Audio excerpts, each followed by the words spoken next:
জীবনটা ভীষণই অদ্ভুত। আমাদের জীবন কিন্তু কখনো একভাবে যায় না। খারাপ ভালো মন্দ এই সব নিয়েই কিন্তু আমাদের জীবন। তবে ভালো সময়টা পার করেই কিন্তু আমাদের জীবনে খারাপ সময় আসে, তেমনি কিন্তু খারাপ সময়টাও পার করে ভালো সময় আসে।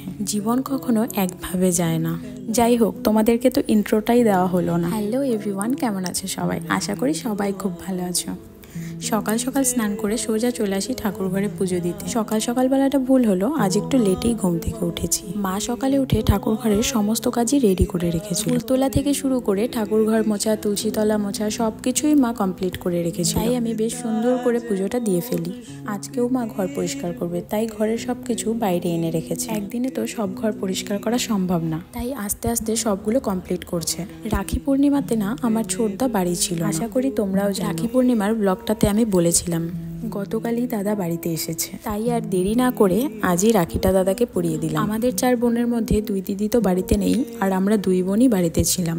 2 বোন মিলেই দাদাকে রাখিটা পরিয়ে নিলাম। আজকের এই মিনি ব্লগটি তোমাদের কেমন লেগেছে অবশ্যই জানিয়েছো। জানি না তোমাদের সামনে আমি কতটা বেস্ট দেখাতে পারি। সারাদিনে যা যা করি সেগুলোরই ছোট ছোট ক্লিপস নিয়ে তোমাদের সঙ্গে শেয়ার করি। সবাই খুব ভালো থেকো, সুস্থ থেকো। দেখা হচ্ছে নেক্সট ব্লগে। Tata, by.